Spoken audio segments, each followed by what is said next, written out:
Руководство Российского государственного геолого-разведочного университета приняло решение о создании внутренней комиссии по расследованию инцидента с задержанием ингушских студентов в общежитии вуза. Об этом сообщил присутствовавший сегодня на встрече с ректором и студентами РГГРУ заместитель постоянного представителя Ингушетии Адам Бузуртанов. Встреча состоялась сегодня в актовом зале вуза.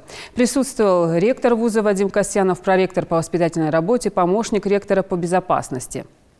Также директор общежития вуза.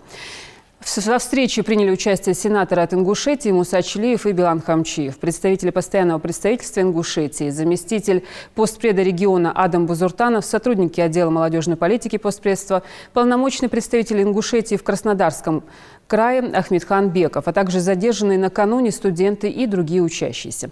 Как выяснилось в ходе разговора с ректором, руководство вуза не было предупреждено об оперативном мероприятии. Ни ректор, ни кто-либо из сотрудников вуза не знал, что произошло в общежитии вуза утром 17 декабря.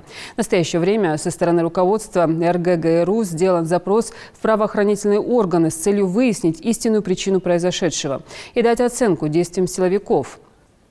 Со слов некоторых наших ребят, силовики их избивали, кого-то даже били молотком по голове. Кроме того, некоторые наши студенты заявили, что в ходе оперативного мероприятия у них забрали деньги, телефоны, но обратно ничего так и не вернули. На сегодняшний день порядка 7-8 ребят сняли побои в медицинских учреждениях и будут подавать заявление в прокуратуру. Также они намерены написать заявление в связи с кражей личных вещей. Никакой речи об отчислении ингушских студентов не идет.